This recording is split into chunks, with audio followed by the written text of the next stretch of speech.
Good morning friends, welcome to trending Pradesh. दोस्तों, यदि आप जेएसएससी जेपीएससी की तैयारी कर रहे हैं तो ये चैनल आपके लिए काफ़ी इम्पोर्टेंट है, क्योंकि इन एग्जामिनेशन में झारखंड का जो सेक्शन होता है तो इसके लिए हर तरह का स्टडी मटेरियल यहाँ प्रोवाइड किया जाता है। और ये जो आप देख रहे हैं ये करंट अफेयर है।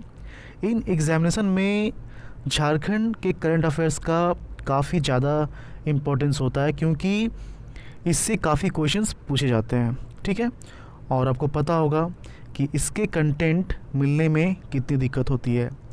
तो यहाँ पर लेक्चर भी प्रोवाइड किया जाता है, लेक्चर के जो पीडीएफ फाइल्स होते हैं वो भी दे दिया जाता है। ओके, आज 7 जनवरी है, 7 जनवरी 2021।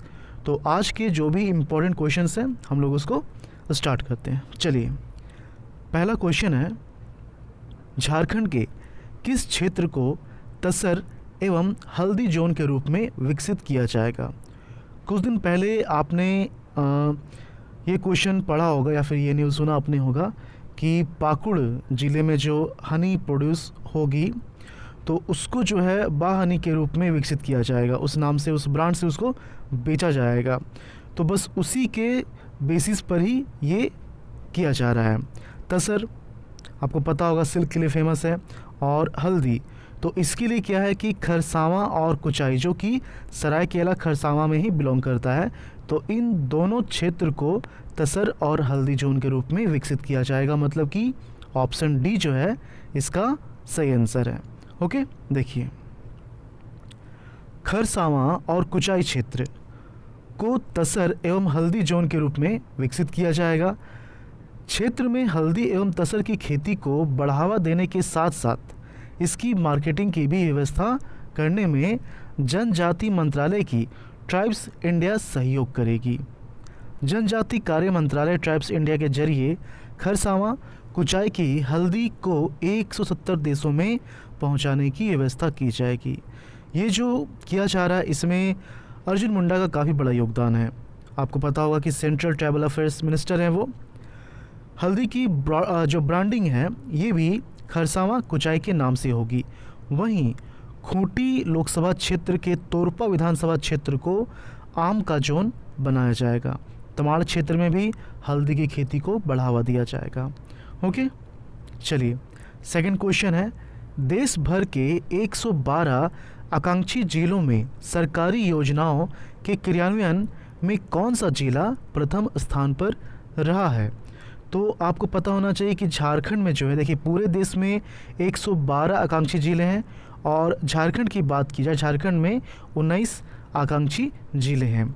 तो सरकारी योजनाओं के क्रियान्वयन के हिसाब से कौन सा जिला प्रथम स्थान पर है? तो यहाँ पर ऑप्शंस देखते हैं, रामगढ़, दुमका, साहेबगंज, गुमला। तो ऑप्शन ए जो है रामगढ़, ये सही आंसर है, ये प्रथम स्थान पर है।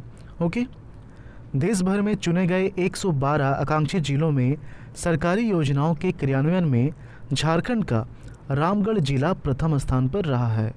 नीति आयोग ने आकांक्षी कार्यक्रम के 3 वर्ष पूरे होने पर इसकी घोषणा की है। इसके अलावा दुमका चौथे और साहिबगंज 5वें स्थान पर है। यदि पूरी सूची की बात की जाए तो कर्नाटक का यादगीर जिला दूसरे और महाराष्ट्र का गढ़चिरौली जिला तीसरे स्थान पर रहा है।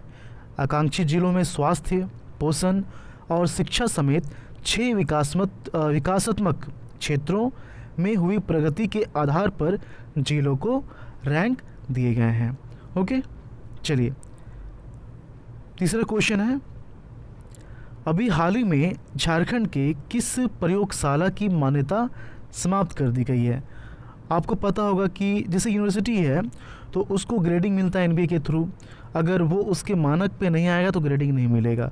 उसी तरह हर किसी चीज़ की ग्रेडिंग होती है, उसको मान्यता दी जाती है। अब यहाँ पर क्या है कि ये जो आप नाम देख रहे हैं, स्टेट फूड लैबोरेटरी, ये ऑप्शन सी जो है, ठीक है, तो इसको 2011 में ही ये बोला गया था कि आपका जो सिस्टम है ये अप टू डेटेड नहीं है, पुराना है, आप इसको अपग्रेड कीजिए। लेकिन झारखंड सरकार ने इस पर ध्यान नहीं दिया, इसमें इस लेबोरेटरी की कोई गलती नहीं है। तो झारखंड सरकार ने ही जो नया इंस्ट्रूमेंट है वो प्रोवाइड ही नहीं किया, तो क्या हुआ कि इसकी मान्यता समाप्त कर दी गई है। State food laboratory. ठीक है, अभी हाल ही में झारखंड के स्टेट फूड लेबोरेटरी की मान्यता समाप्त कर दी गई है। मिलावट की जांच करने वाली राज्य की खाद्य प्रयोगशाला की मान्यता समाप्त कर दी गई है। यह रोक NABL national accreditation board of testing calibration laboratory के द्वारा लगाई गई है। झारखंड सरकार की स्टेट फूड लेबोरेटरी ANBL के मानकों के अनुसार 2020 तक अपग्रेड नहीं हो सकी है। इस कारण इस लैब को दी गई औपबंधिक मान्यता समाप्त कर दी गई है। मतलब कि अब झारखंड में ऐसा कोई भी लेबोरेटरी नहीं है जो फूड के क्वालिटी को चेक कर पाए। ओके, झारखंड सरकार के स्टेट फूड लेबोरेटरी की स्थापना 2006 में की गई थी। इसके बाद से इसे कभी अपग्रेड नहीं किया गया था। स्टेट फूड लैब में हर साल 1200 से ज़्यादा सैंपल की जांच होती थी, जिसमें से करीब 40% फूड में मिलावट की पुष्टि होती थी। यहाँ की रिपोर्ट के बाद कानूनी कार्रवाई की जाती थी। लैब की मान्यता ही रद्द होने के बाद ये सारे काम नहीं हो सकेंगे। अब किसी भी फूड सैंपल की जांच करानी होगी तो उसे दूसरे स्टेट में भेजना होगा। झारखंड में अब ये इस तरह का लेबोरेटरी अवेलेबल नहीं है, एक ही था जिसकी मान्यता समाप्त कर दी गई है। ओके, चलिए फोर्थ क्वेश्चन देखते हैं। फोर्थ क्वेश्चन है, आर्चरी एसोसिएशन ऑफ इंडिया के ऑनलाइन एफिलिएशन पोर्टल को किसने लॉन्च किया है? आपको पता होना चाहिए आर्चरी एसोसिएशन ऑफ इंडिया के अध्यक्ष कौन है? अध्यक्ष हैं अर्जुन मुंडा, जो कि खूंटी से सांसद हैं और सेंट्रल ट्राइबल अफेयर्स मिनिस्टर हैं। तो ऑप्शन बी अर्जुन मुंडा इसका सही आंसर है। ओके, देखिए यहाँ पर जो बैनर है यहाँ लिखा हुआ है बहुत बढ़िया से, ऑनरेबल प्रेसिडेंट AAI मतलब archery association of India. Okay, तो AAI के अध्यक्ष और केंद्रीय जनजातीय मामलों के मंत्री अर्जुन मुंडा ने वर्चुअल मंच पर खरसावां से आर्चरी एसोसिएशन ऑफ इंडिया के ऑनलाइन एफिलिएशन पोर्टल को लॉन्च किया है। इस पोर्टल के माध्यम से आर्चर कोच अधिकारी को सभी तरह की जानकारी मिलेगी। साथ ही चैंपियनशिप गेम्स, इंटरनेशनल और नेशनल टूर्नामेंट में भाग लेने की इच्छा रखने वालों को भी फायदा मिलेगा। जमशेदपुर की तीरंदाज कोमालिका बारी को ऑनलाइन एफिलिएशन पोर्टल के जरिए आर्चर के रूप में AAI के साथ पहली संबद्धता प्राप्त हुई है। ओके, चलिए पांचवा क्वेश्चन है, आउटलुक मैगजीन के सर्वे में IIT ISM धनबाद को कौन सा स्थान मिला है? देखिए, आप ऐसा मत सोचिएगा कि IIT ISM का मैं बार बार नाम लेता रहता हूँ। झारखंड में कोई भी इंस्टीट्यूट है, अगर वो देश में किसी तरह का स्थान प्राप्त करता है या किसी भी चीज़ को करता है जो कि इम्पोर्टेंट है पूरे देश में, तो वो झारखंड के एग्जामिनेशन के लिए इम्पोर्टेंट हो जाता है। भले ये सेंट्रल गवर्नमेंट का इंस्टीट्यूट है, लेकिन है तो झारखंड में, इसलिए आपके लिए ये इम्पोर्टेंट है। और आउटलुक मैगजीन जो है, बहुत सारे सर्वे हैं, उसमें से एक आउटलुक मैगजीन का सर्वे है जो कि इंजीनियरिंग कॉलेजेस को रैंकिंग प्रोवाइड करती है। तो अगर पूरे इंडिया में बात की जाए तो जो इंजीनियरिंग कॉलेजेस हैं या यूनिवर्सिटीज़ हैं, तो उसमें रैंकिंग जो दी गई है, तो इसको IIT ISM धनबाद को 10वां स्थान मिला है। ऑप्शन ए जो है इसका सही आंसर है। अब इसमें बहुत सारे फैक्टर्स होते हैं। देखिए, आउटलुक पत्रिका की ओर से कराए गए सर्वे में देश के टॉप 23 इंजीनियरिंग विश्वविद्यालयों की सूची में IIT ISM धनबाद को 10वां स्थान मिला है। IIT ISM धनबाद को कुल देखिए टोटल 1000 पॉइंट्स रखे गए थे, जिसमें से 1000 में से IIT ISM को 728.71 पॉइंट मिले हैं। बहुत सारे फैक्टर्स इसमें होते हैं, जैसे कि एकेडमिक व research excellence, industry, interface and placement, आधारभूत सुविधाएं, governance and admission, diversity and outreach.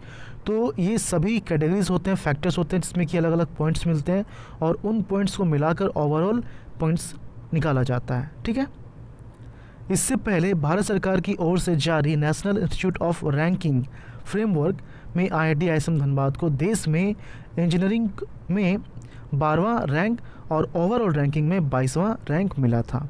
ठीक है, चलिए कुछ और क्वेश्चन उसे भी हम लोग देख लेते हैं, वन लाइनर जैसे भी है। झारखंड के पहले मर्चेंट नेवी कॉलेज की स्थापना किस ज़िले में की गई है? तो ये जो है रांची ज़िले में इसकी स्थापना की गई है। आपने फ्लोटिंग सोलर प्लांट का नाम सुना होगा, वो जहाँ पर है बस उसी के नज़दीक इसकी स्थापना की जा रही है। ओके, झारखंड राज्य का पहला डीजी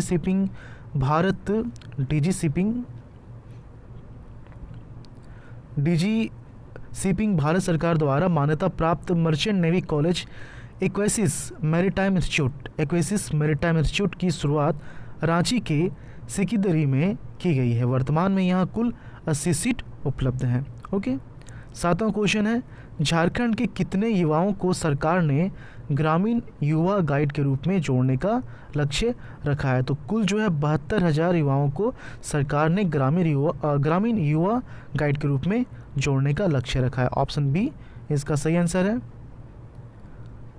चलिए, लास्ट लेक्चर का जो क्वेश्चन है उसे हम लोग देख लेते हैं। यहाँ पर 7 ही क्वेश्चन था ना, कोई बात नहीं, इतने ही क्वेश्चन मिल पाए थे, क्योंकि हर दिन वैसा क्वेश्चन होता नहीं है इम्पॉर्टेंट कि उसको करंट अफेयर के रूप में शामिल किया जाए, एग्जामिनेशन पॉइंट ऑफ व्यू को ध्यान में रखते हुए।